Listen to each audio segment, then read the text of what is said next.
나라 투 사과 안교 교과입니다.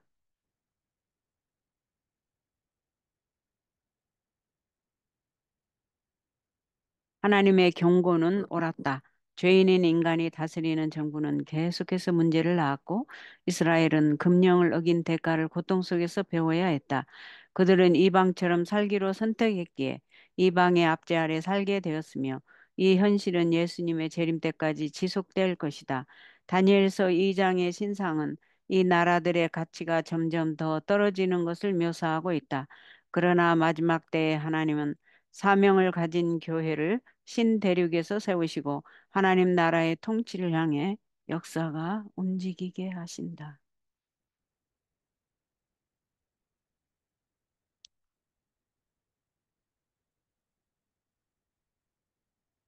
격절. 너희는 가만히 있어 내가 하나님 됨을 알지어다. 내가 문 나라 중에서 높임을 받으리라. 내가 세계 중에서 높임을 받으리라. 패스트 문스트라가 이번 기는 작성을 하셨기 때문에 그분이 미국 목사님으로서 특별히 다니엘서와 요한계시록 세미나를 담당하시고 전 세계를 다니면서 어, 예언서를 어, 다루시는 부흥 목사이시기 때문에 우리가 이분의 어, 작성하신 이, 이 글들을 잘 읽어보고 배우는 것이 필요하다고 생각됩니다. 그래서 가능하면 여기 본문에 충실을 하고 낭독을 해서 은혜를 받고 배우고자 하는 마음입니다. 오랫동안 어떤 사람들은 하나님께는 타락이 필요했고 인간이 죄와 죽음에 빠진 것은 그분이 의도하신 것이며 그래서 하나님이 예수님 안에서 십자가에 달리신 것이라고 주장해 왔다.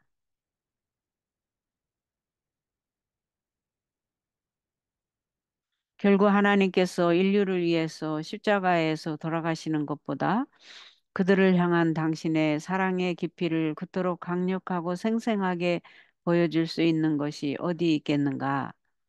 요컨대 이 주장은 하나님께는 인류의 타락이 필요했다는 생각으로 이어진다. 다시 읽어보겠습니다. 좀 이해가 안 돼서. 오랫동안 어떤 사람들은 하나님께는 타락이 필요했고 인간이 죄와 죽음에 빠진 것은 그분이 의도하신 것이며 그래서 하나님이 예수님 안에서 십자가에 달리신 것이라고 주장해 왔다. 결국 하나님께서 인류를 위해서 십자가에서 돌아가시는 것보다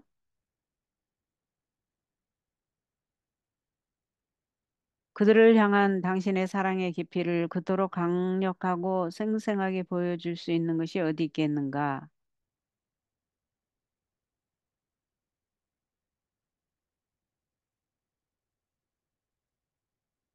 이 주장은 하나님께는 인류의 타락이 필요했다는 생각으로 이어진다.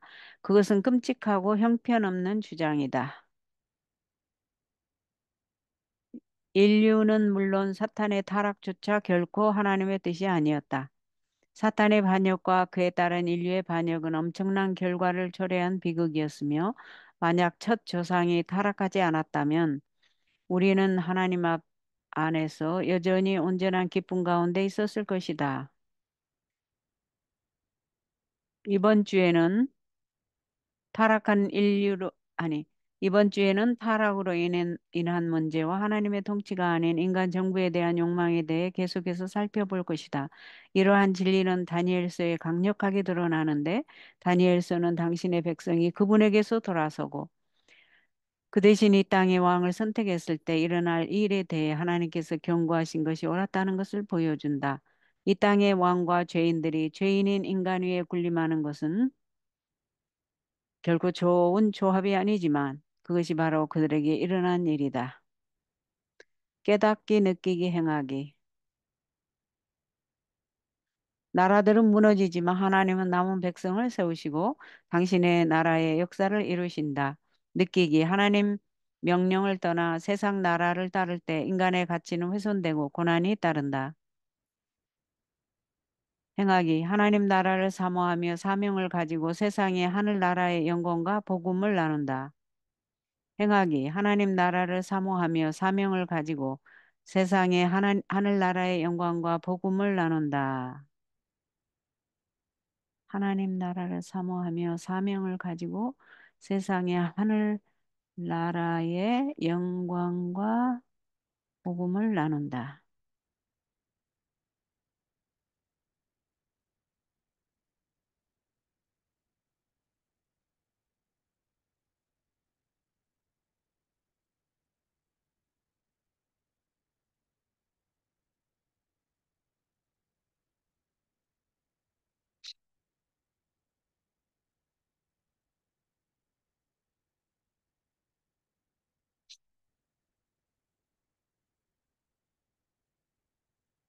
결론을 한번 읽고 가십시다. 결론.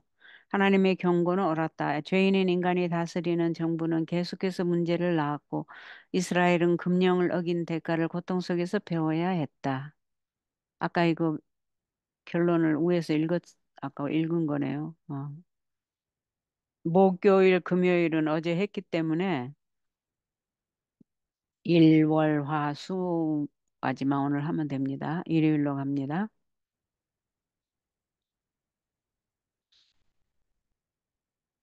첫 번째 명령. 이후의 고통을 막기 위해 금지하신 것을 어김으로 이스라엘은 이방의 통치 아래 자유 대신 속박을 겪으면서 세상과 하나님 나라와의 차이를 배워야 했다. 첫 번째 명령이 뭐였나? 한번 보십시다. 에덴 동산은 하나님의 첫 인류를 위한 학교였으며 창조 세계와 교제를 통해 그들과 그 자손들이 창조주에 대해 끊임없이 배우고 생각하게 하는 장소였다. 엘렌 화이트는 그 순결한 부분은 하나님의 아버지와 같은 돌보심 아래 있는 자녀였을 뿐 아니라 전지하신 창조주에게서 교훈을 받는 학생이었다.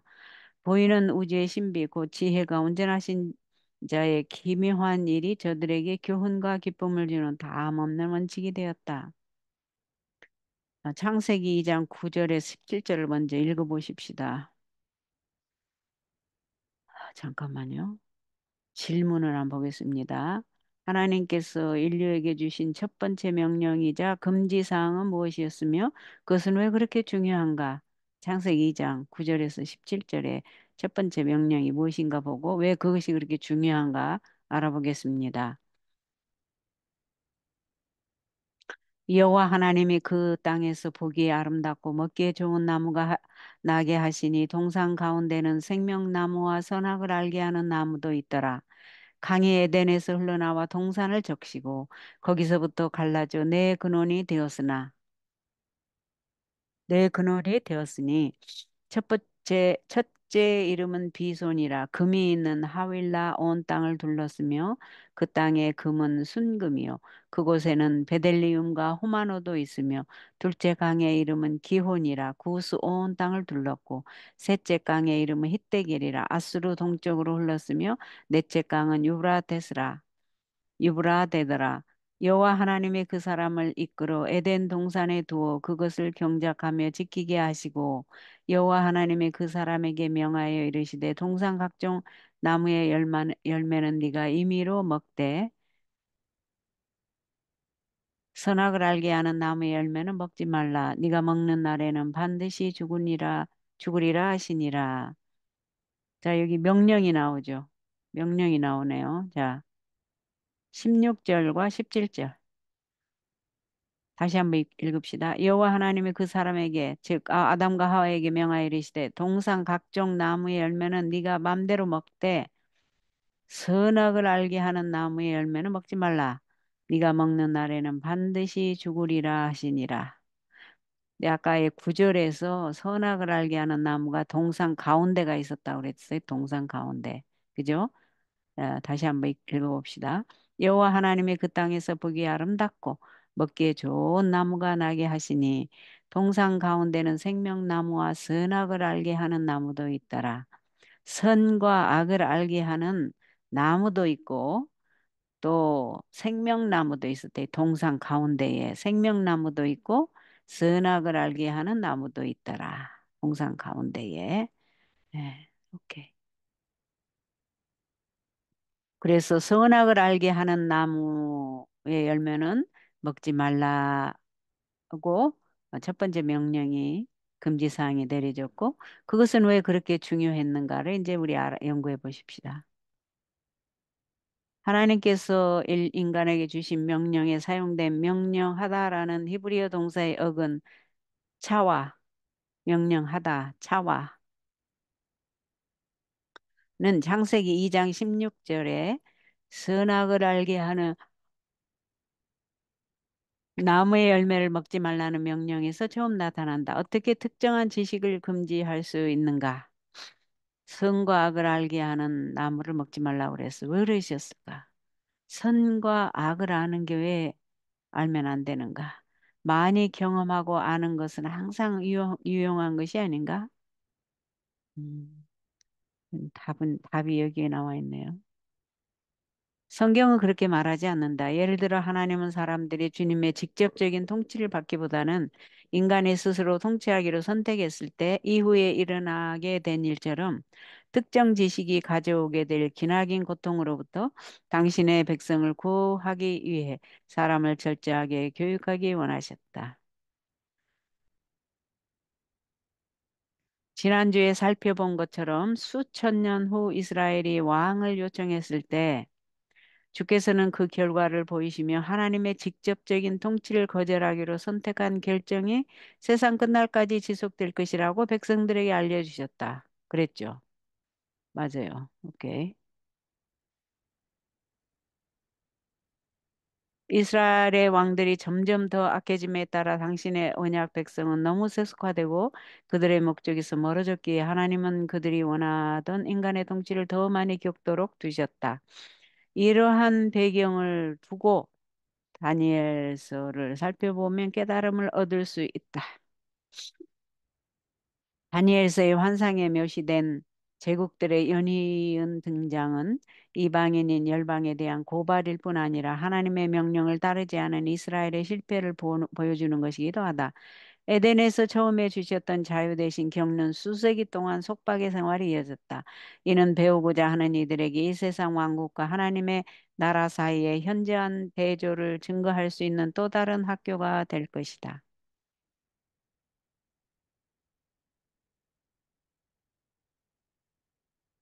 교훈, 묵상, 적용, 영감의 교훈까지 쭉 보겠습니다. 먼저 적용까지만. 이후에 고통을 막기 위해 금지하신 것을 어김으로 이스라엘은 이방의 통치 아래 자유 대신 속박을 겪으면서 세상과 하나님 나라와의 차이를 배워야 했다. 묵상. 하나님께서 에덴에서 금지한 것을 생각해 보십시오. 당신은 이 말씀을 어떻게 이해합니까? 저 같은 경우는 선과 악을 행하는 알게 하는 나무는 먹지 말라 했으면 제가 하나님의 마음을 잘 이해하고 그 하나님의 마음이 저의 행복에 저를 두고 저를 사랑하시고 좋은 것만 주시려고 하는 부모와 같은 심정을 알기 때문에 하지 말라 하라 한 것은 나의 행복을 위한 것이라고 생각돼서 어, 조심을 하게 되지요. 그러니까 어떤 이제 하와가 그 선악과를 따먹을 때 어, 뱀과 말을 교류했고 또 보니까 보암직도 하고 먹음직도 하고 이렇게 탐이 났었고 또 어, 그 어떤 지식에 대한 탐심이 저걸 먹으면 선과 악을 알게 되고 하나님과 같이 될까 봐 하나님이 그거를 금하신 거래 하는 뱀의 꾀염에 빠지게 되는 그런 생각은 안 하게 될 것 같아요. 왜냐하면 하나님의 성품을 하나님의 그 마음을 알면은 그런 내 빠지지 않게 되는 것이 당연하고 한번 하지 말라고 했으면 안 하는 것이 그를 페이 어텐션 안 하고 그냥 가소롭게 여기고 그냥 하나님의 말씀을 경홀히 여기면 안 된다는 것을 배우게 됩니다. 적용을 보겠습니다. 적용. 지금도 많은 사람들이 차라리 몰랐으면 더 나았을 지식은 어떤 것인지 생각해 보십시오. 개인적으로 이런 문제를 어떻게 대할 수 있겠습니까? 아까 묵상할 때 제가 이미 말씀드렸죠. 이제 여러분들은 또 어떻게 묵상하시고 어떻게 적용할지 각자 나름대로 생각해 보시기 바랍니다. 영감의 교훈. 그러니까 여기 묵상과 적용은 하나님의 속마음을 아는 게 중요합니다. 음, 정답은 그거 같아요. 뭐 이 묵상하는 거에 막 정답, 오답, 뭐 틀린 답 이런 게 없지만 우리가 다 묵상해야 할 것이지만 네. 그래도 그래도 어 정답에 가까운 거, 오답에 가까운 게 있죠. 영감의 교훈. 그대에게는 획득해야 할 하늘이 있고 피해야 할 멸망의 넓은 길이 있음을 기억하라. 하나님께서 말씀하신 것은 그대로 이루어진다. 하나님께서 우리의 첫 조상에게 선악을 알게 하는 나무의 열매를 먹지 못하도록 금지하셨지만 그들이 불순종함으로 온 세상에 불운의 수문이 열렸다. 만일 우리가 하나님과 반대되게 행하면 그분도 우리와 반대되게 행하실 것이다. 우리의 유일한 안전책은 어떤 희생이 따르더라도 그분의 모든 요구대로 순종하는 길이다. 증언복음 2권 122쪽.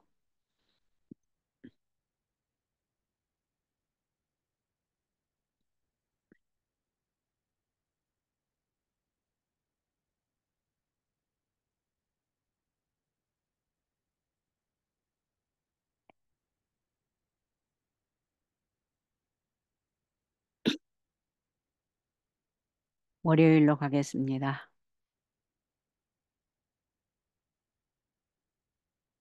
다니엘 2장.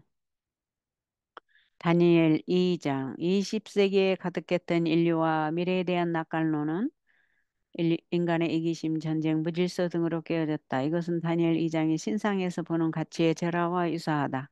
이게 지금 무슨 말이냐면 다니엘이 누부갓네살 왕 그 꿈을 해석해 줬잖아요. 거기에 나오는 금머리, 그다음에 은, 가슴, 또 동,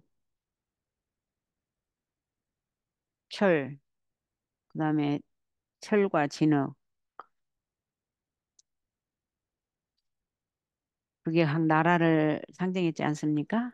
금머리는 바벨론, 은은 페르시아, 메데파사 페르시아, 동은 그리스, 그다음에 철은 로마. 지금 그거는 다리 시대였죠. 그 다리. 그다음에 철과 진흙으로 깨는 지금 어, 시대에 우리가 마지막 시대에 살고 있죠. 근데 지금 여기서 말하는 거가 이해를 하시는 게 뭐가 필요하냐면 이 가치의 절하, 금은 전 세계를 다스린 주관한 그 나라들이 한 나라가 성했다가 패하고 어, 흥망성쇠를 쭉 나타낼 때 금에서 은으로, 은에서 동으로, 동에서 철로, 그다음에 이제 철과 진흙이 섞이는 가치의 절하가 점점 낮아지는 것을 지금 멘션하는 것을 다니엘 2장에서 볼 수 있었습니다. 하나님은 바벨론 포로기 동안 다니엘 선지자를 통해서 하나님의 백성과 이 세상 왕국 사이에서 있을 일에 대해 가장 분명한 설명을 보이셨다. 하나님의 백성은 주권을 잃어버렸다. 그들은 선택에 따른 결과를 거둘 것이었고 아마도 그 결과를 통해 배우게 될 것이었다. 하나님 백성, 택하신 이스라엘 백성들이 하나님을 선택하지 않고 이방 나라 사람처럼 왕들을 택했기 때문에 아까도 멘션했듯이 죄인인 사람이 죄인 위에 군림하는 거는 올바른 선택이 아니라고잖아요. 그죠? 결국 하나님을 선택하지 않고 자기의 주장대로 왕, 이방 나라처럼 왕을 선택한 이 백성들은 주권을 잃어버렸어요. 그죠? 노예 속국이 되죠. 이 세상 역사야, 이 세상 끝까지의 세계 역사를 한눈에 볼 수 있는 다니엘서 2장 31에서 35를 읽어보라. 이 놀라운 예언에서 우리는 어떤 중요한 진리를 알 수 있는가? 다니엘서 2장 31, 35절로 가보겠습니다. 아까도 말했듯이 이거는 느부갓네살 왕이 꿈에서 한 신상을 보고 기억이 안 나서 괴로워할 때 다니엘이 하나님의 은혜로 이 계시를 어, 설명을 해주죠. 네. 그 나라 그 느부갓네살 왕이 그 나라 박수들과 어, 그 똑똑한 사람들에게 내 자기의 꿈을 해석해 보라고 하니까 그 사람들이 뭐라고 했냐면 그런 일은 없습니다. 꿈을 알려주신 다음에 해석을 하라고 그래야지. 그 꾸신 꿈을 우리가 어떻게 알겠냐, 무엇을 꿨는지. 그러자 그 왕이 말하죠. 너희들이 그 해석을 맞게 하려면 그 내가 무슨 꿈을 꿨는지도 알 정도가 돼야 그 해석도 내가 맞는 줄 아노라. 그러자 그들이 세상에 그런 일은, 어, 전무후무 그런 일은 세상에 없습니다. 우리 인간으로는 할 수 없습니다. 그랬죠. 그런데 다니엘이는 다니엘은 어, 하나님의 영이 함께 하신 사람이었기 때문에 하나님께서 그 느부갓네살 왕이 꿈을 꾼 거를 보여주시고 해석까지 해주셨죠. 이제 그거예요. 다니엘서 2장 31, 35절. 지금 다니엘이 왕에게 하는 말입니다. 들어봅시다. 왕이여 왕이 한 큰 신상을 보셨나이다. 그 신상이 왕의 앞에 섰는데 크고 광채가 매우 찬란하며 그 모양이 심히 두려우니 이렇게 말할 때 이제 능관네살 왕이 자기가 그 꿈이 이제 생각나는 거예요. 아무리 생각하려고 해도 생각이 안 났는데 다니엘이 말하니까 맞다. 맞아요. 내가 그 저기를 봤지. 큰 신상을. 그 우상의 머리는 순금이요. 가슴과 두 팔은 은이요. 배와 넓적다리는 노시요. 그 종아리는 쇠요. 그 발은 얼마는 쇠요. 얼마는 진흙이었나이다. 이 쇠라는 말이 철이라는 말입니다. 여기에. 예. 또 왕이 보신즉 손대지 아니한 돌이 나와서 신상의 그 철과 진흙의 발을 쳐서 부서뜨리매 그때 철과 진흙과 놋과 은과 금이 다 부서져. 이게 발을 치니까 이게 철과 진흙을 발 두둥이를 치니까 그 다음에 어 철과 녹과 은과 금이 다 부서져 여름 다 부서져 가지고 여름 타작마당에 겨같이 되어서 산산조각이 나가지고 바람이 부니까 바람에 불려 간 곳이 없었고 우상을 그 신상을 친 돌은 태산을 이루어 온 세계에 가득하였나이다. 그렇게 이제 꿈을 해석해 줬어요. 자, 19세기 말에 많은 사람은 인류의 진보에 대한 새로운 확신으로 가득했다. 예를 들어 1900년 파리 세계 박람회는 미래에 대한 낙관주의가 넘쳐 흐르고 있었다. 기술과 과학의 발전으로 많은 인류의 가장 심각한 난제들이 해결될 것 같았다. 인류가 20세기에 접어들면서 많은 사상가 사이에서 인류가 20세기에 접어들면서 많은 사상가 사이에서 인간의 완전성과 이성의 힘과 같은 계몽주의 이상이 인류에게 멋진 새 시대를 열어줄 것이라는 낙관론이 팽배했다. 자, 다시 여기 페이 어텐션 해보세요. 인류가 20세기에 접어들면서 많은 사상가, 철학가 나왔죠? 인간의 그 인본주의 사상들이죠. 인간의 완전성과 또 인간이 그 칸트 같은 사람은 이성을 주장했죠. 그죠? 이성이 덕을 주관할 수 있다. 이런 아주 어, 꽤 완전성과 이성의 힘과 같은 계몽주의 이상이 인류에게 멋진 새 시대를 열어줄 것이라는 낙관론이 팽배했다. 그랬죠. 예. 우리가 인문학을 공부해 보면 거기에 다 인본주의 사상이었다는 거 이제 생각하니까 알겠네요. 뭐 아리스토텔레스, 플라톤 다 행복론을 주장하고 소크라테스 다 인본주의의 사단의 걸작품이죠. 거의 90%는 진리를 말하는 듯 하면서 10%는 다 하나님을 반역하는, 대적하는 오류로 점철되어 있습니다. 우리가 그거를 어, 분별할 수 있어야 된다고 생각합니다. 그래서 하나님의 말씀을 연구하시는 분들은 어, 사탄의 대리자들보다 더 지성적이고 더 영성이 있어야 된다고 생각합니다. 어떻게 하나님 말씀과 있고 기도하고 계시의 영을 받고 또 하늘의 일곱 영도 받아서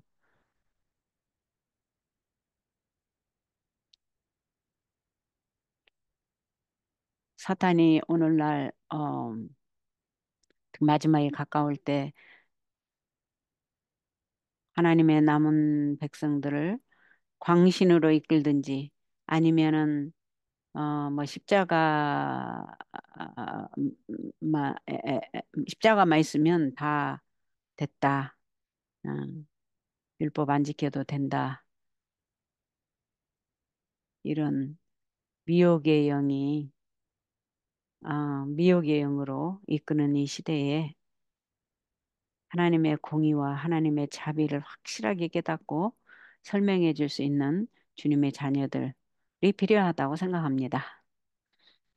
계속 읽겠습니다. 그러나 1차 세계대전은 이러한 꿈을 순식간에 깨뜨려 버렸고 20세기 말까지 2억 명 이상의 사람이 전쟁으로 목숨을 잃었다.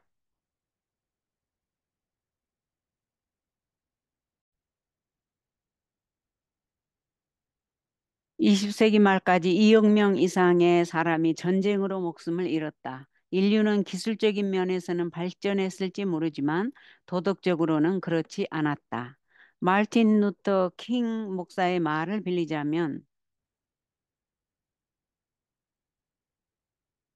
우리는 유도 미사일을 만들었지만 사람을 옳은 길로 유도하지는 못했다. 이것은 매우 무서운 조합이 아닌가. 음, 뭐 많이 뭔가 공학적으로 막 발전한 것 같지만 사람을 옳은 길로 유도하지는 못했다는 걸 꼬집었네요. 많은 예언 연구자들은 다니엘서 2장에 등장하는 신상에 사용된 금속이 가장 가치 있는 것에서 제일 가치 없는 것으로, 즉 금이 은으로 떨어지고 은이 노스로, 노시 철로 절하되어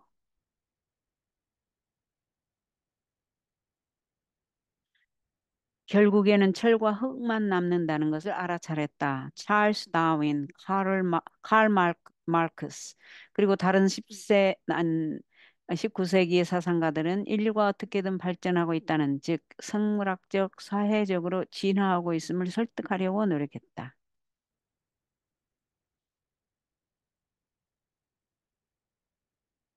어떤 면에서 인간의 삶은 적어도 물리적 수준에서는 개선되었지만 사실 어느 누가 지금처럼 통치되고 다스려지는 이 지구의 미래를 평화, 안전, 번영으로 가득한 낙관론으로 내다볼 수 있겠는가?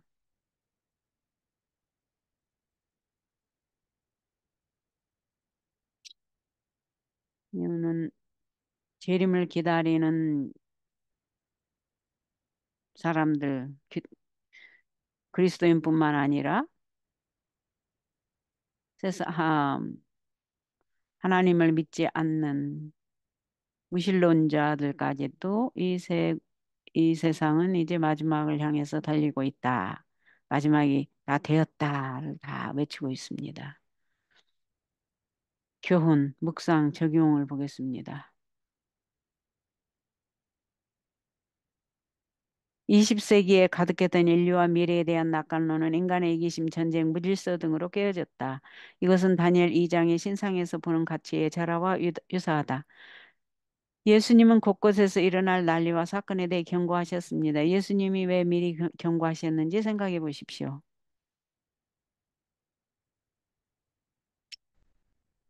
세계는 더 나아져야 되는데 더 못해지고 있다는 것을 알 수 있고, 교훈에서는, 묵상에서는 예수님께서는 미리 사복음서에 경고하셨죠. 왜 그렇게 미리 예언을 하셨는가? 그 일이 일어날 때 우리로 그 일을 명하신 분을 기억하고, 그분이 진리요, 길이요, 생명이시고 진실된 분이신 것을, 살아계신 하나님이신 것을 나타내시기 위함입니다. 이러한 경고에도 불구하고 우리는 난리 가운데서 어떻게 위안과 의미를 발견할 수 있겠습니까? 예, 신실하신 하나님, 그리고 살아계시는 하나님, 이 세상을 창조하신 하나님께서 모든 것을 주관하시고 계시기 때문에 그분께서 우리를 안전한 항구로 운전해서 데려다 주실 것을 믿습니다. 영감의 교훈을 보겠습니다. 지식의 탐구, 과학의 연구에 동반된 큰 악은 이것을 연구하는 자들이 너무 흔히 종교의 신령한 성격을 보지 못하는 것이다. 세상의 현명한 사람들은 마음에 역사하는 하나님의 영의 가마를 과학적 원칙으로 설명하고자 시도해왔다. 이 면에서의 가장 작은 발전이 영혼을 회의론의 미로 가운데로 인도할 것이다. 성경의 종교는 단순히 경건의 비밀이다. 어떤 사람의 마음도 그것을 완전히 이해할 수 없다. 그러므로 괘씸하지 못한 마음에는 전혀 이해될 수가 없다. 교회 증언 4권 585.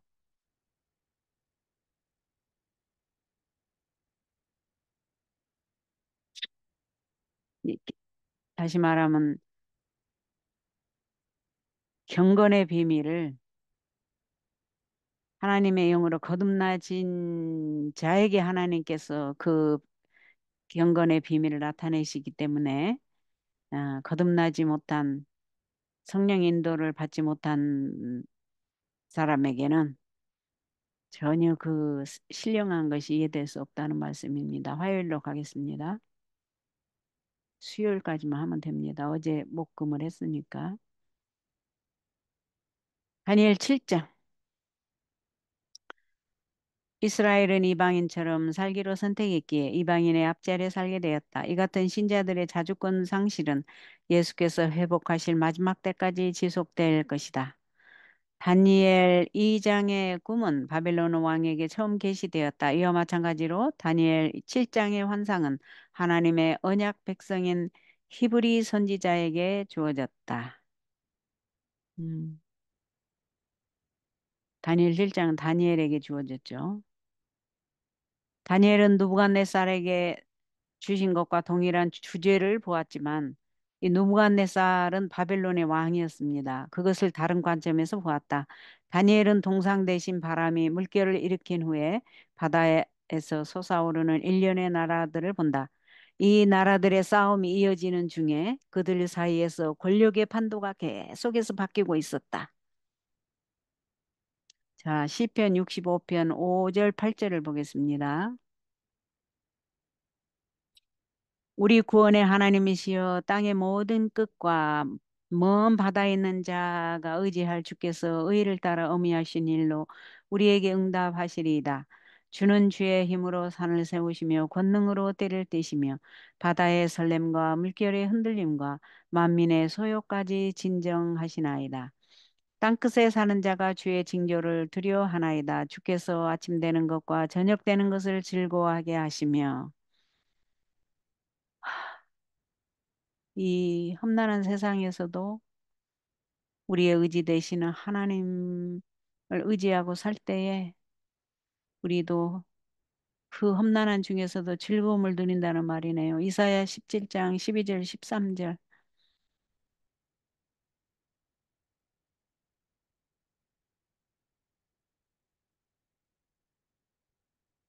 슬프다 많은 민족이 소동하였으되 바다 파도가 치는 소리같이 그들이 소동하였고 열방에 충돌하였으되 큰 물이 몰려옴 같이 그들도 충돌하도다 하였도다.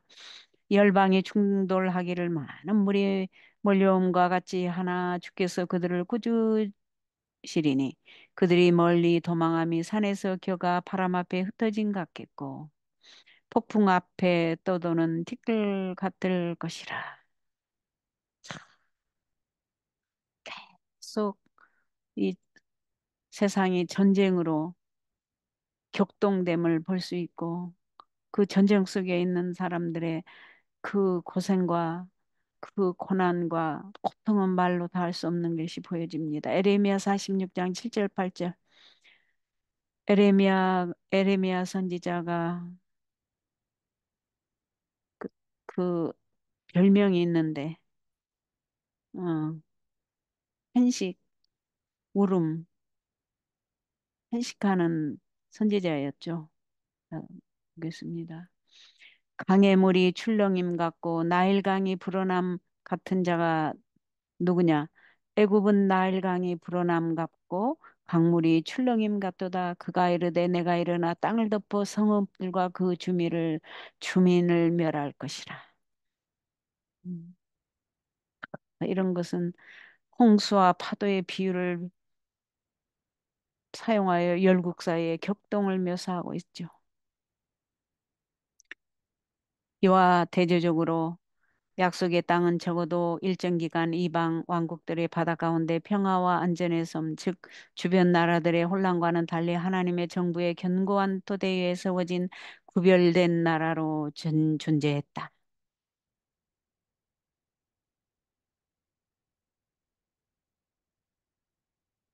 다니엘서 7장 1절 3절 읽어보라. 이 장면에는 많은 움직임이 있다. 바다에서 처음 나타나는 짐승과 같은 이런 장면들에서 어떤 교훈을 얻을 수 있는가? 자, 다니엘서 7장 1절 3절 보겠습니다. 바벨론 벨사살 왕 원년에 다니엘이 그의 침상에서 꿈을 꾸며 머릿속으로 환상을 받고 그 꿈을 기록하며 그 일의 대략을 진술하니라. 다니엘도 환상을 봤죠. 꿈을 꾸고 환상을 받았는데 다니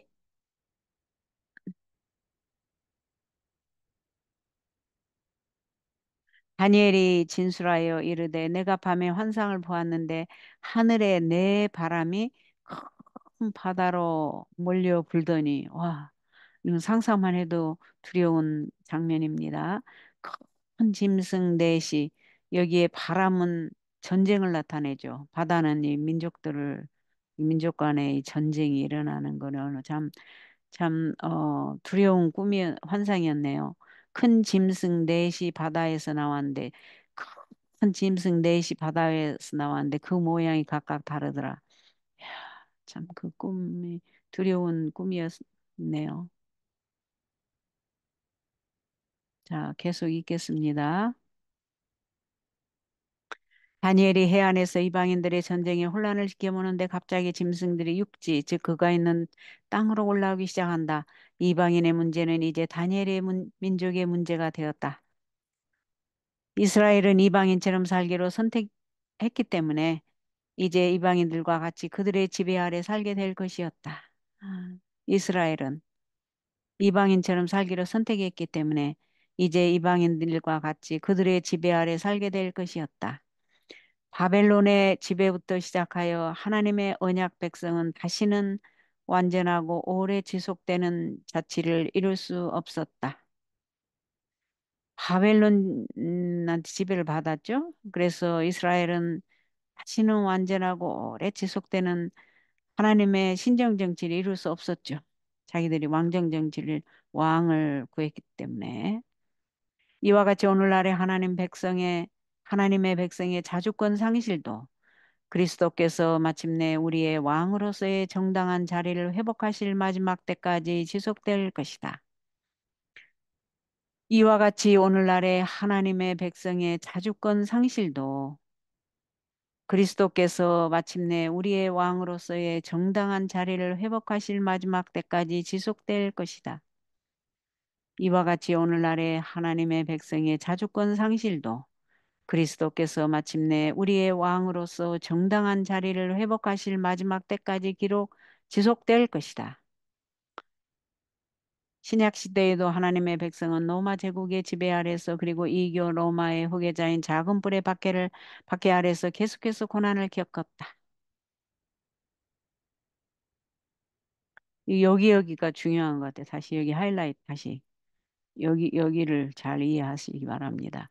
이와 같이 오늘날의 하나님의 백성의 자주권 상실도 그리스도께서 마침내 우리의 왕으로서 정당한 자리를 회복하실 때까지 하실 마지막 때까지 지속될 것이다. 우리 인간들도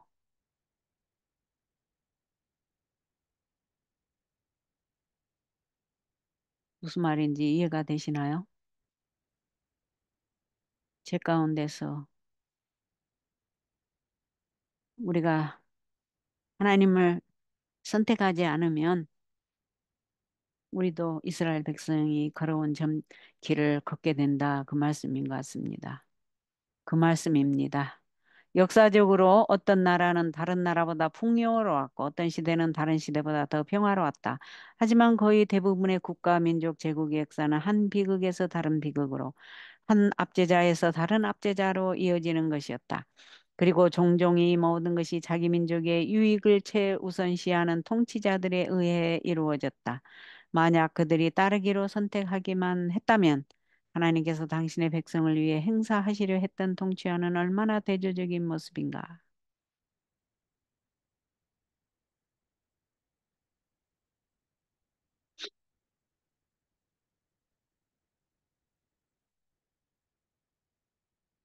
교훈.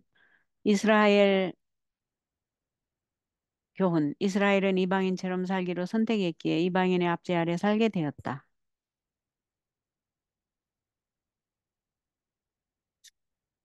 이 같은 신자들의 자주권 상실은 예수께서 회복하실 마지막 때까지 지속될 것이다. 묵상. 풍랑이 이는 바다로 묘사된 세상을 생각해 보십시오. 바다에서 땅으로 올라오는 짐승은 당신에게 어떤 영향을 미친다고 생각합니까?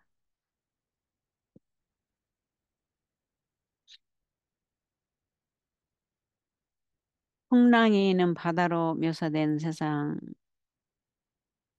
아까 멘션했죠. 전쟁의 바람으로 가득 찬 권력 다툼으로 바다에서 땅으로 올라오는 짐승은 당신에게 어떤 영향을 미친다고 생각합니까? 그 전쟁이 우리에게 우리 주위에서 그 고통과 고난이 우리 주위에서 일어나는 것을 우리가 느끼게 되죠.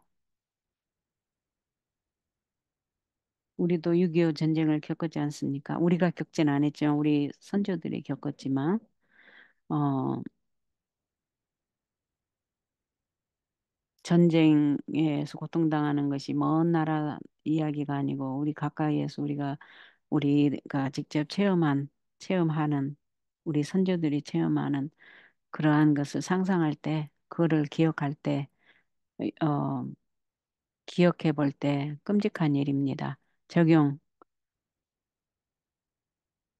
짐승이 다스리는 시대에 사는 오늘날에 우리에게 절실히 필요한 것은 어떤 것이겠습니까?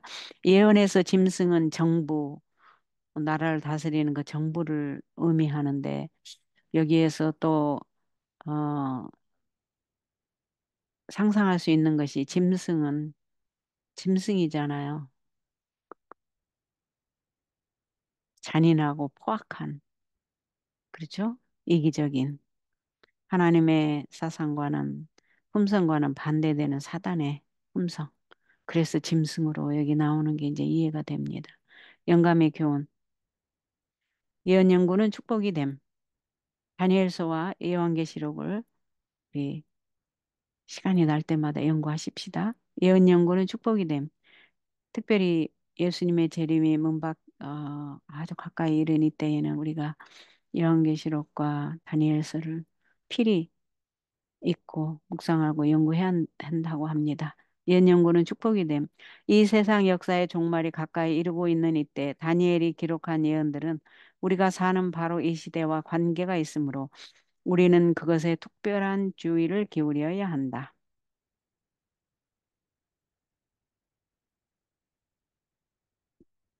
이 예언들은 신약 성서의 마지막 책의 가르침과 연결시켜야 한다. 사탄은 많은 사람이 다니엘과 계시자 요한의 기록 중 예언된 부분은 이해할 수 없는 것이라고 믿도록 인도했다. 그러나 이 예언들은 연구하며 특별한 축복이 함께하리라는 약속을 분명히 했다. 선지자 왕 547.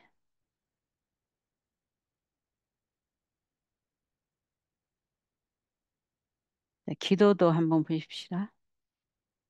환상 속의 제국처럼 어느새 우리 삶에 침범해온 죄의 영향력에서 우리를 건져주시기를 기도합니다. 떠난 지 오래된 번향의 기억조차 없지만 말씀에 의지하여 번향을 하여 나아가기 원하오니 세상 풍랑 중에도 번향으로 인도하여 주옵소서. 수요일로 가겠습니다. 수요일만 하면 이제 오늘은 마지막이 됩니다. 목금은 어저께 이미 했기 때문에 그 다시 해야 하리라 너무 중요해서 거기서부터 시작을 해서 수요일 땅과 바다 사이에서 예언에서 땅은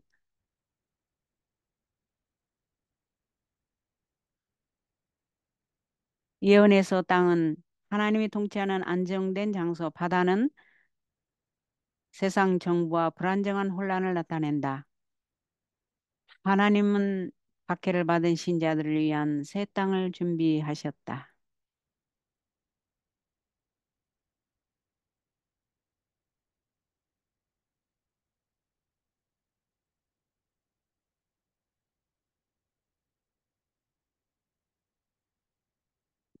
성경에 등장하는 땅과 바다의 장면, 특히 예언에 있어서 이 장면은 많은 것을 말해준다.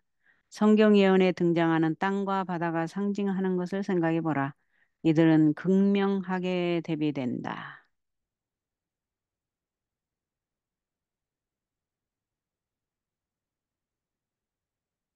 위에 말이 여기가 참 중요하네요. 여기 다시 한번 읽겠습니다. 이, 어,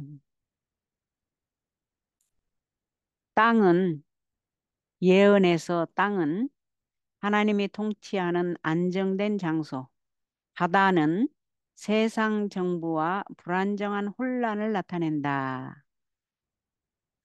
그거를 우리가 이해하면 중요하다고 생각합니다. 하나님은 박해받은 신자들을 위한 새 땅을 준비하셨죠.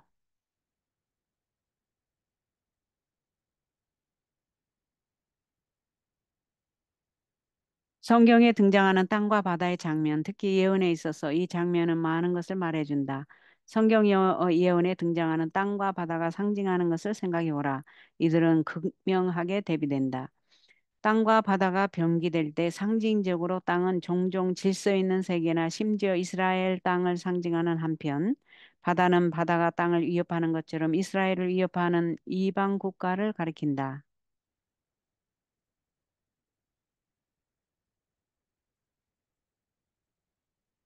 그거를 누가 말했냐면 베아트리제 닐 요한계시록 심포지엄 1권 성경연구소에서 1992년도 260페이지에 나와 있는 말씀이었습니다. 이런 견해에서 땅은 하나님의 통치 위에 세워진 안정된 장소이며 바다는 인간의 교만 위에 세워진 나라들의 불안정한 혼란을 나타낸다.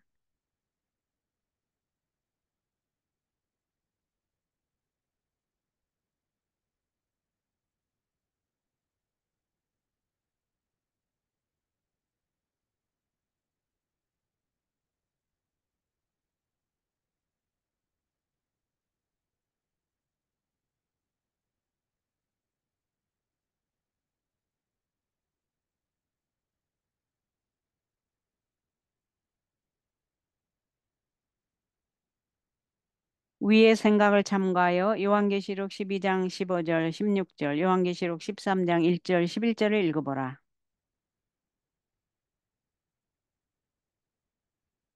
땅과 물이 함께 언급되는 것에 주목하라. 이 두 단어는 어떻게 사용되며 예언을 이해하는 방법에 대해 무엇을 가르쳐 줄 수 있는가? 자, 요한계시록 12장 15, 16을 보겠습니다. 여자의 뒤에서 뱀이 그 입으로 물을 강같이 토하여 여자를 물에 떠내려가게 하려 하되 땅이 여자를 도와 그 입을 벌려 용의 입에서 토한 강물을 삼키니. 요한계, 요한계시록 13장 1절 11절. 내가 보니 바다에서 한 짐승이 나오는데 뿔이 열이요 머리가 일곱이라. 그 뿔에는 열 왕관이 있고 그 머리들에는 신성 모독하는 이름들이 있더라. 내가 봄에 또 다른 짐승이 땅에서 올라오니 어린 양같이 두 뿔이 있고 용처럼 말을 하더라.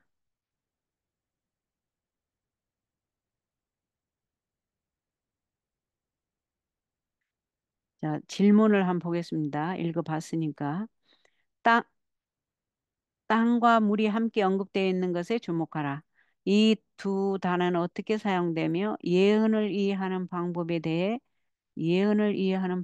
무엇을 가르쳐 줄 수 있는가? 아까 말했죠. 땅은 하나님의 통치의 안정성, 바다는 세상 나라와 불안정한 세상 나라를 상징한다고 했죠. 예언에서.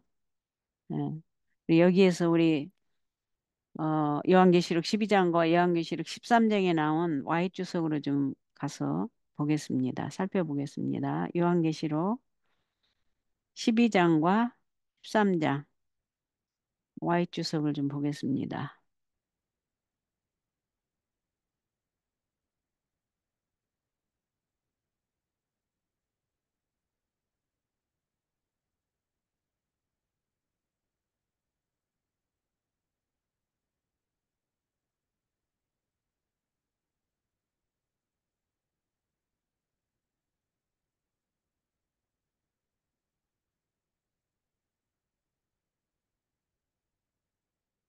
어, 지금 셀폰에 나온 Y주석을 읽을 수밖에 없습니다. 하나님 백성은 적은 무림,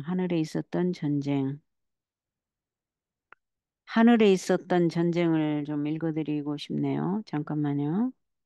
와우, 하늘에 있었던 전쟁이 이렇게 길어. 굉장히 기네요. 그지만 할 수 없네요. 제가 읽어드려야 될 것 같아요. 이게 살아남는 이들에 나오는데 여기 요약을 해놨어요. Y주석에. 특별히 7절 말인데요. 오케이. 계시록 12장 7절에 하늘에 전쟁이 있으니 미가엘과 그의 사자들이 용으로 더불어 싸울세 용과 그의 사자들도 싸우나 8절 이기지 못하여 다시 하늘에서 저희에 있을 것을 얻지 못한지라 9절 큰 용이 내어 쫓기니 곧 옛뱀 곧 마귀라고도 하고 사단이라고도 하는 온 천하를 꿰는 자라 땅으로 내어 쫓기니 그의 사자들도 저와 함께 내어 쫓기니라. 지금 그 말씀 7, 8, 9, 10절 말씀을 설명하는 겁니다. Y주석 있겠습니다. 하늘에 있었던 전쟁. 하나님의 율법에 대한 반대는 그 근본이 하늘 궁정에서 덮는 그룹이었던 루스벨과 함께 시작되었다. 여기 루스벨은 사탄을 말합니다. 사탄이 되기 전에 천사장으로 있을 때 이름이죠. 루스벨. 그런데 그가 타락해서 사탄이 되었죠. 사탄은 하늘 회의에서 제일 으뜸이 되고 하나님과 동등되기로 결심하였다. 그는 반역의 일을 그의 수하에 있는 천사들과 함께 시작하였고 그들 중에 불만의 정신을 퍼뜨리려고 노력하였다. 그리고 그는 아주 기만적인 방법으로 일했기 때문에 그의 의도가 충분히 알려지기까지는 많은 천사들이 합세하여 그에게 충성을 다짐하였다. 심지어 충성스러운 천사들까지도 그의 성격을 충분히 식별할 수가 없었고 그가 하는 일이 어느 쪽으로 가고 있는지조차 알 수가 없었다. 사단이 많은 천사들을 자기 편으로 모아들이는데 성공했을 때에 그의 주장을 하나님께 가지고 갔다. 그는 말하기를 그가 그리스도와 같은 지위를 갖는 것이 천사들의 소원이라고 하였다. 그 악한 자는 계속 일하여 마침내 불만의 정신이 성숙하여 적극적으로 반란을 일으키기에 이르게 되었다. 그 다음 하늘에 전쟁이 있었고 사단과 그의 동조자들이 모두 추방당하였다. 사탄은 하늘의 주도권을 잡으려고 전쟁을 일으켰고 싸움에서 지고 말았다. 하나님은 존귀와 영광을 가진 그를 더 이상 신뢰할 수가 없게 되었고 그가 하늘 정부에서 속여서 취한 자들과 함께 존귀와 영광도 다 빼앗기고 말았다. 그때 이후로 사단과 그의 공부자들은 하나님을 공연하게 대적하는 원수들이었고 진리와 의를 거스려 계속 싸움을 벌여왔다. 사탄은 천사들에게 하였던 것과 같이 사람들에게도 하나님과 그리스도에 대해서 계속 거짓말을 해왔고 세상을 자기 편으로 만들어 놓았다. 심지어 그리스도를 믿는다고 하는 교회들까지도 큰 배도자의 편을 들기에 이르렀다.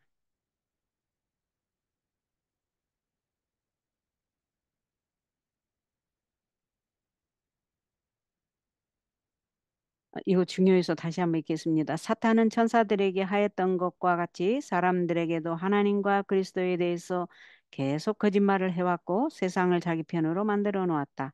심지어 그리스도를 믿는다고 하는 교회들까지도 큰 배도자의 편을 들기에 이르렀다. 리뷰, 리뷰 헤럴드지에 실린 글입니다. 1909년 1월 28일에 계속해서 나옵니다. 마음이 마음에 미치는 영향. 사탄은 매우 기만적인 방법으로 일을 하였기 때문에 그가 반복해서 여기 사탄은 매우 기만적인 방법이라는 것은 속이는 방법입니다. 은밀하게 자기의 뜻을 펼치는 속임으로 예, 그런 의미를 갖고 있어요. 기만한다는 말은 기만적인 방법으로 일을 하였기 때문에 그가 반복해서 가르친 그의 뜻을 그것을 받아들인 자들의 마음에서 충분히 발전될 때까지는 처리할 수가 없게 되었다. 마음에 끼치는 마음의 영향은 여기 아주 중요한 말 다시 읽겠습니다. 사탄은 매우 기만적인 방법으로 일을 하였기 때문에 그가 반복해서 가르친 그의 뜻을 그것을 받아들인 자들의 마음에서 충분히 발전될 때까지는 처리할 수가 없게 되었다.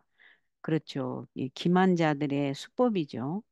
마음에 끼치는 마음의 영향은 그것이 성화된 영향일 때는 선한 것을 장려하는 강력한 힘이 되지만 그것이 하나님을 대적하는 자의 손에 있을 때에는 그의 조금도 못지않게 악을 위하는 강력한 힘이 된다. 사탄은 이 능력을 천사들의 마음속에 악을 주입하는 일에 이용하였다. 그리고 그는 그것을 우주의 유익을 추구하는 것으로 보이게 하였다.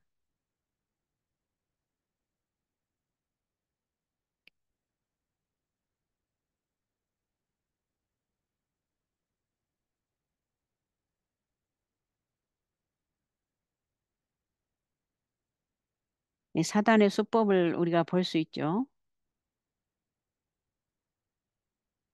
그 자기 의 일을 하면서 아주 어, 우주의 유익을 추구하는 것처럼 보이게 했다고 하네요. 루스벨은 기름 부음을 받은 그룹으로서 매우 높임을 받아왔고 하늘 천사들의 사랑을 많이 받았기 때문에 그들에게 미치는 그의 영향력은 강력한 것이었다. 많은 천사들이 그의 말에 귀를 기울였고 그의 말을 믿었다. 하늘에 전쟁이 있으니 미가엘과 그의 사자들이 용으로 더불어 싸울세 용과 그의 사자들도 싸우나 이기지 못하여 다시 하늘에서 저희에 있을 곳을 얻지 못한지라. 하늘에서 추방당한 후에 그는 이 세상에다 그의 왕국을 세웠다. 그때 이후로 그는 인간을 미혹하여 하나님께 충성을 다하지 못하게 하려고 지칠 줄 모르고 노력하고 있다. 여기 미혹이라는 말도 우리가 잘 묵상해야 뭐라고 할까? 잘 연구해 봐야 됩니다. 미혹이라는 말이 무엇인지. 지금 한번 찾아보고 싶은데 미혹이라는 말을 음, 홀린다는 말이죠. 미혹이라니까 홀린다는 거니까 굉장한 kind of 어떤 베네핏이 되는 또 그 미혹이라는 말이 어, 영어로는 어떻게 되겠까? attract, attraction, attractive 아주 그냥 매혹적인 그런 의미가 있을 거예요. 어떤 우리가 좋아하는 것이 건드려지는 어떤 이런 거. 네, 다음 기회에 또 이건 찾아봐서 다음 기회에 수요하기로 하고 계속 글을 읽겠습니다. 하나님께 충성을 다하지 못하게 하려고 지칠 줄 모르고 노력하고 있다. 이게 사단이 그런다는 말입니다. 그는 하늘에서 사용했던 힘, 마음에 미치는 영향. 그는 하늘에서 사용했던 힘과 꽃 같은 힘을 사용한다. 사람들은 그들의 동료들을 유혹하는 유혹자가 된다. 사단에게서 온 강력하고 타락해 하는 의견들을 마음에 품고 그들은 압도적 능력을 능수능란하게 행사한다. 편지 114, 1903에 적힌 말입니다. 아, 사탄이 해온 일이 밝혀지네요. 사탄이 그리스도께 복종하기를 거부함. 사탄은 그리스도의 명령하에 복종하고 있을 수 없다고 선언하였다. 이유인즉 그는 하나님의 명령만을 복종할 것이기 때문이라는 것이다.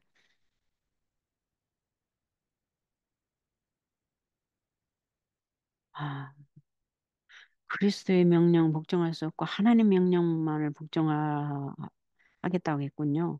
선한 전사들은 사단의 말을 듣고 그가 그들의 사랑하는 사령관이신 그리스도의 지시를 멸시하는 것을 보고 울었다.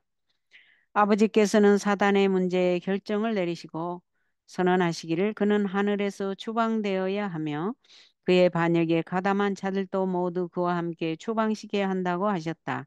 그 다음에 하늘에 전쟁이 있었다. 그리스도와 그의 사자들이 사탄과 그의 사자들과 싸웠다. 여기에서 말하는 사자들이라는 건 천사들입니다. 그래서 다시 읽겠습니다. 그리스도와 그의 천사들이 사탄과 그의 천사들, 악의 대리자 사단을 추종하는 천사들과 싸웠다 그 말입니다. 그 이유는 그들이 그 모든 반역적인 마음을 그대로 가지고 하늘에 남아 있기로 결정을 내렸기 때문이었다. 회개하지 않고 자기들의 잘못을 고집한 거죠. 그러나 그들은 이기지 못하였고 그리스도와 그의 충성된 천사들이 승리를 거두었다. 따라서 사단과 그의 반역의 동조자들은 하늘에서 추방을 당하였다.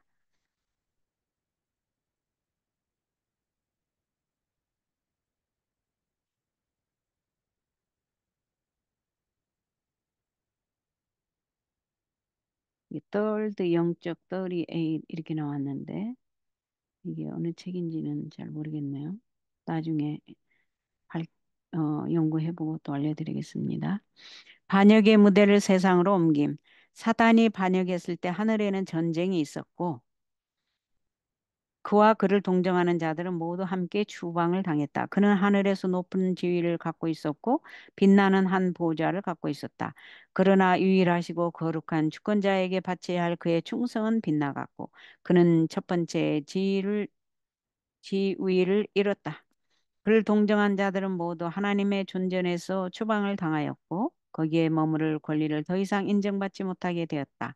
사탄은 공공연하게 그리스도를 대적하는 자가 되었다. 그는 땅 위에다 반역의 표준을 심고 그 주변에다 그의 동정자들을 불러 모았다.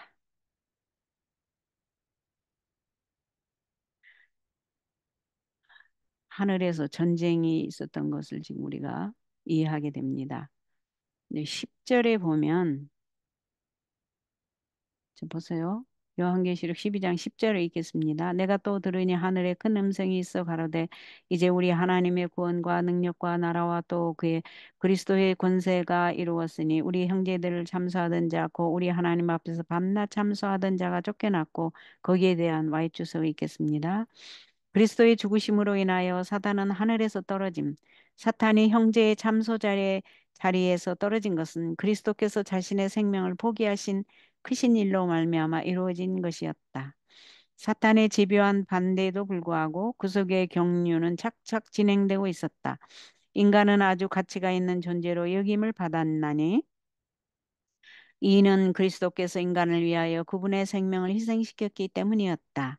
사탄은 그가 찬탈한 제국이 결국 도로 빼앗길 것을 알고 하나님께서 자기의 형상대로 창조하신 사람들을 할 수 있는 대로 많이 죽이는 데 수고를 아끼지 않으려고 결심하였다.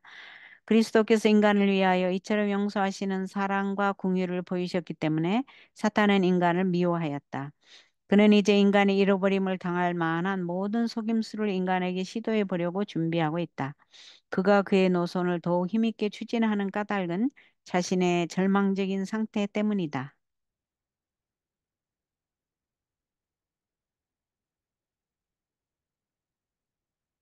이거를 좀 적어놔야 되겠네요. 이 말이 이 살아남는 이들 같은데 여기에서는 3 영적 194, 195로 나와 있어요. 이 책이 어느 책인지 알아보겠습니다.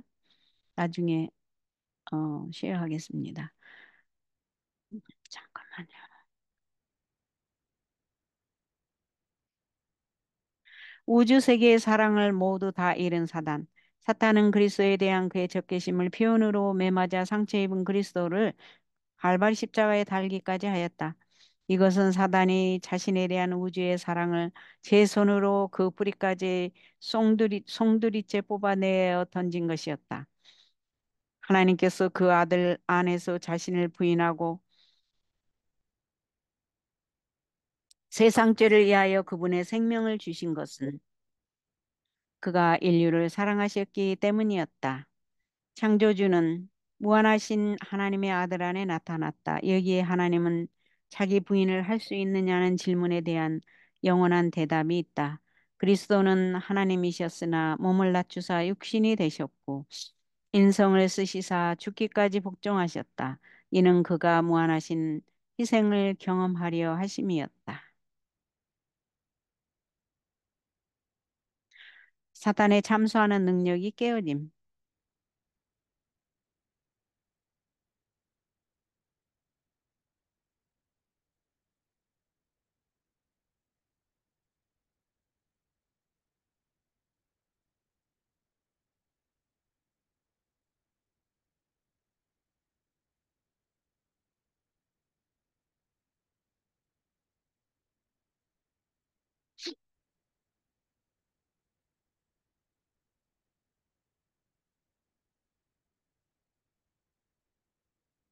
세상 앞에 증거되는 구속의 능력을 보겠습니다. 이게 지금 17 계시록 12장 17절. 계시록 12장 17절. 용이 여자에게 분노하여 돌아가서 그 여자의 남은 자손 곧 하나님의 계명을 지키며 예수의 증거를 가진 자들로 더불어 싸우려고 바다 모래 위에 섰더라. 이거에 대한 Y주소 있겠습니다. 대쟁점.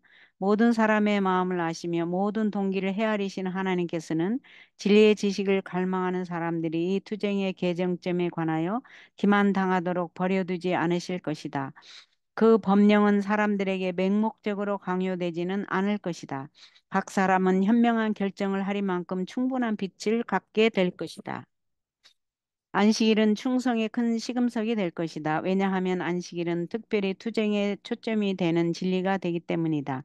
사람들에게 마지막 시련이 닥쳐올 때 하나님을 섬기는 사람들과 섬기지 아니하는 자들을 구별하는 선이 그어질 것이다.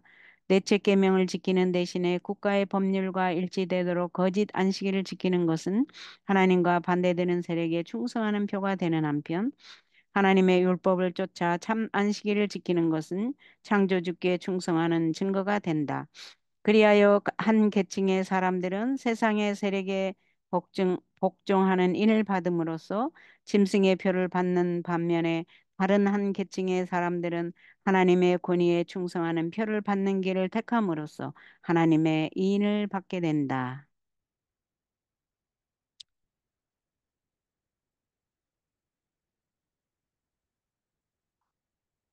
이것도 굉장히 기네요. 중요하니까. 그렇죠? 교회는 잠깐만요. 교회는 사탄의 머리를 부숨. 교회는 조만간 고난의 때를 보게 될 것이다. 교회는 베옷을 입고 예언할 것이다. 그러나 비록 교회가 이단과 핍박을 맞이할 수밖에 없을지라도 비록 불신자들과 배교자들을 대항하여 싸우지 않을 수 없을지라도 교회는 하나님의 도우심으로 사탄의 머리를 상하게 하고 있다. 주께서는 강철같이 진실하고 화강암같이 단단한 믿음을 가진 한 백성을 가지고 있다. 그들은 세상에서 그분의 준비의 날에 특별하고 영광스러운 사업을 위한 그분의 지구가 되어야 한다. 호증은 594-595. 교회증은 4권 594, 595쪽에 있는 말씀이었습니다. 세상 앞에 증거되는 구속의 능력, 하나님께서는 율법을 무효로 하거나 율법의 자리를 대신하여 은혜를 주신 것은 아니다. 하나님의 은혜와 그의 율법은 완전한 조화를 이루고 둘은 서로 밀접한 관계를 가지고 있다. 하나님의 은혜는 우리로 하여금 믿음으로 더욱 당신께 가까이 밀착해 한다. 이 은혜를 받아 우리 생애에 역사하게 함으로 우리는 율법의 효력을 더욱 크게 하나니 율법을 높이고 그리스도의 은혜를 힘입어 율법에 사는 원칙을 이행함으로 율법을 영화롭게 한다. 그리고 우리가 전심으로 순종함으로 우리는 우주 세계와 하나님의 율법을 무력하게 하는 배도한 세상 앞에 구속의 능력을 증거하게 된다.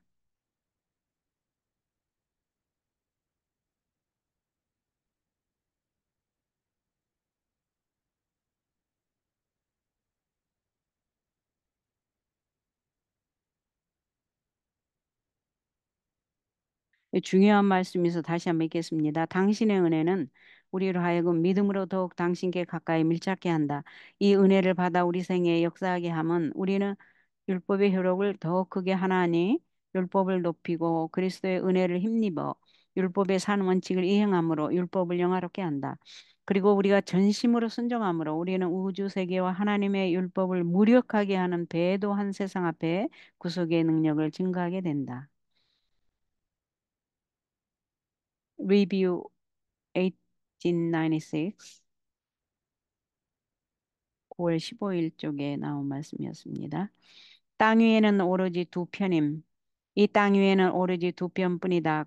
곧 예수 그리스도의 피 묻은 깃발 아래 서 있는 사람들과 반역자의 검은 깃발 아래 서 있는 사람들. 계시록 12장에는 순종하는 자들과 불순종하는 자들 사이에 있을 큰 싸움이 나타나 있다. 사단의 걸작품. 하나님을 사랑하고 계명을 지키는 자들은 사단의 회에 가장 불쾌한 사람들이며 악의 권세자들은 그들을 향하여 가능한 최고의 증오심을 나타내 보일 것이다. 요한은 남은 교회와 악의 권세자들 사이에 있을 투쟁을 미리 보았다. 용이 여자에게 분노하여 돌아가서 그 여자의 남은 자손과 하나님의 계명을 지키며 예수의 증거를 가진 자들로 더불어 싸우려고 바다 모래에 섰더라. 흑암의 세력은 사단의 지배하에 자신을 내맡긴 인간 대리자들과 연합할 것이다. 그리스도께서 재판을 받으시고 거절을 당하시고 십자가에 못 박이실 때 있었던 것과 똑같은 장면이 재현될 것이다. 인간은 사탄의 감화에 굴복함으로써 악마로 바뀔 것이다. 하나님의 형상대로 창조함을 받은 사람들, 창조주의 명예와 영광을 위하여 지음을 입은 사람들이 용들의 거처가 될 것이다. 그리고 사탄은 배도한 인류에게서 그가 만들어낸 악의 걸작품, 곧 그 자신의 형상을 반사하는 인간들을 볼 것이다. 땅은 공포의 무대. 이제 거의 다 끝나갑니다. 사탄의 대리자들은 땅을 어떠한 말로도 형용할 수 없는 공포의 무대로 만들어 왔다. 그리스도교 국가라고 주장하는 나라들이 전쟁과 유혈극을 자아내었다. 그것은 하나님의 율법을 무시한 확실한 결과이다. 지금 진행되고 있는 대쟁투는 인간과 인간이 서로 싸우는 단순한 싸움이 아니다. 한쪽 편에는 인간의 대리자와 보증인 역할을 하고 계신 생명의 왕이 서 있고 다른 한편에는 흑암의 왕자가 여기는 흑암의 왕자는 사탄을 말합니다. 그 수하에 있는 타락한 천사들과 함께 서 있다. 여기까지 이지와의 주석이 다 읽었습니다. 계속 본문을 여기 교과 본문을 읽겠습니다. 용이 여자는 교회를 말하죠. 핍박하는데 물을 사용하는 것을 살펴보라. 앞서 본 것처럼 예언에서 물은 종종 세상 정부와 그에 따르는 혼란과 혼돈을 상징한다. 따라서 우리는 교회의 역사의 대부분을 통해 사탄이 어떻게 지도자들의 선동을 받은 대중을 이용하여 하나님의 백성을 받게 했는지 알 수 있다. 이 대중이 지도자들의 선동을 받아가지고 이 지도자들은 또 사탄의 어, 지시를 따른다는 것을 알 수 있네요. 그렇게 해서 하나님의 백성을 박해한다는 거죠. 뭐 하나님께서는 가만히 있나? 아니죠. 하나님께서는 그거를 통해서 그들을 자멸시키는 결과를 유추해 볼 수 있습니다. 재림교회는 요한계시록 12장 16절을 박해받는 신자들이 신대륙으로 이주하는 것을 의미하는 것으로 이해해왔다. 땅과 바다에 대한 우리의 이해가 옳다면 이것은 미국의 건국에 대해 무엇을 말하는 것인가?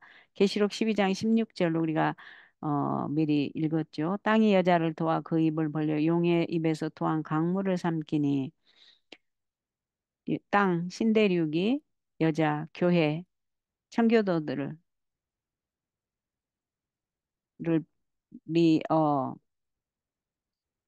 압제와 핍박을 피해서 신대륙으로 왔죠. 그거를 지금 묘사하고 있습니다.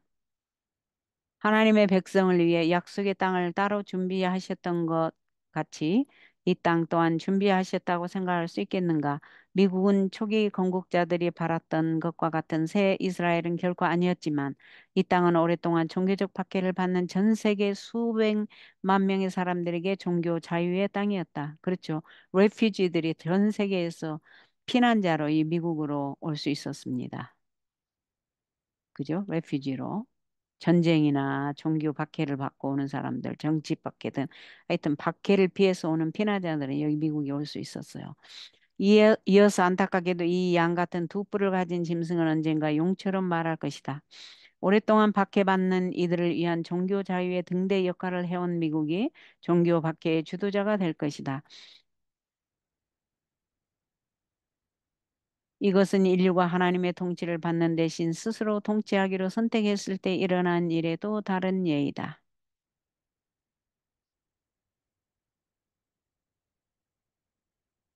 핍박자를 도와준 나라가 핍박하는 나라가 된다는 의미입니다.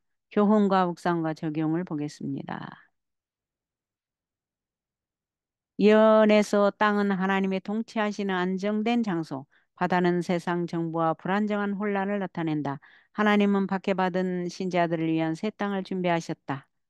묵상, 예언이 종교 자유를 찾아온 자들의 안식처가 되었던 곳이 그들의 박해를 주도하는 땅이 된다고 말하는 것에 대해 생각해 보십시오.